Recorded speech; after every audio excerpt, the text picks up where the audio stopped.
Mga boss, Soto bad trip sa desisyon ng Korte Suprema sa impeachment ni VP Sara. May point si Soto or igalang mo ang desisyon? Mga boss, dapat matuwa tayo sa ginawa ng Korte Suprema kahit pa si PBBM ang pinuno ng ating bansang Pilipinas. Dito natin nakikita mga boss na hindi nababali ang batas o di nabibend the law kagaya ng ginawa nila sa Senado mga boss. Dahil marami sa batas ng ating bansang Pilipinas ngayon mga boss ay hawak or under PBBM administration at nakikita natin na pag ang kaso ay papunta kay PBBM ay nababali ang batas mga boss.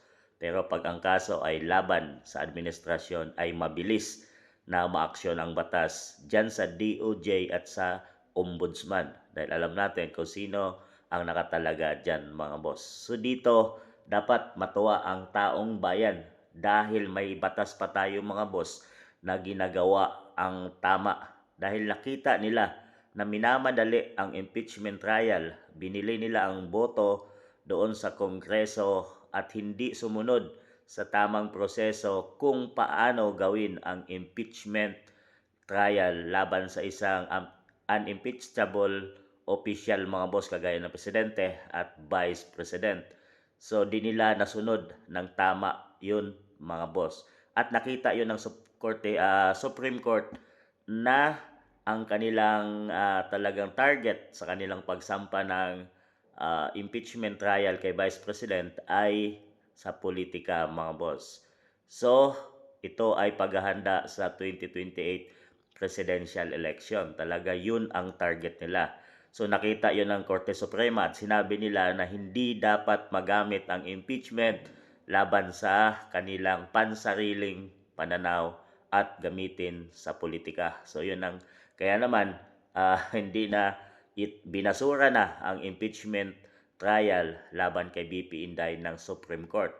Pero may nagmamagaling at bad trip daw siya mga boss dahil hindi daw tama ang ginawa ng Supreme Court na mas matalino pa siya sa Supreme Court itong Itbulaga host mga boss na si Tito Soto na hindi naman abogado. So nagmamagaling at nag-aabugo-abogaduhan mga boss. Yan ang hirap pag isang Senate President ka tapos hindi ka naman abogado ay hindi mo naintindihan masyado ang batas. Kaya siya galit mga boss at bad trip dahil pag na-impeach si Vice President Sara Duterte mga boss ay makikinabang siya. Pag na-impeach ang Vice Presidente mga boss, nasa batas na ang magiging kapalit niya ay Speaker ay yung Senate President mga boss. So yan ay si Tito Soto. So yun talaga kaya atat na atat siya na ma-impeach dahil gusto niya maging Vice President ng ating bansang Pilipinas at may sakit si PBBM ngayon. Pag si PBBM ay magpahinga, matik, ang Vice President ang papalit. So pwede siya maging presidente ng ating bansang Pilipinas. So ang layo ng ambisyon ng taong to mga boss. Kaya naman talagang atat na atat siya sa Supreme Court. Bakit ibinasura ang impeachment laban kay BP Inday Sara? Noon mga boss ay tumakbo siya ng Vice President at hindi nga siya nanalo.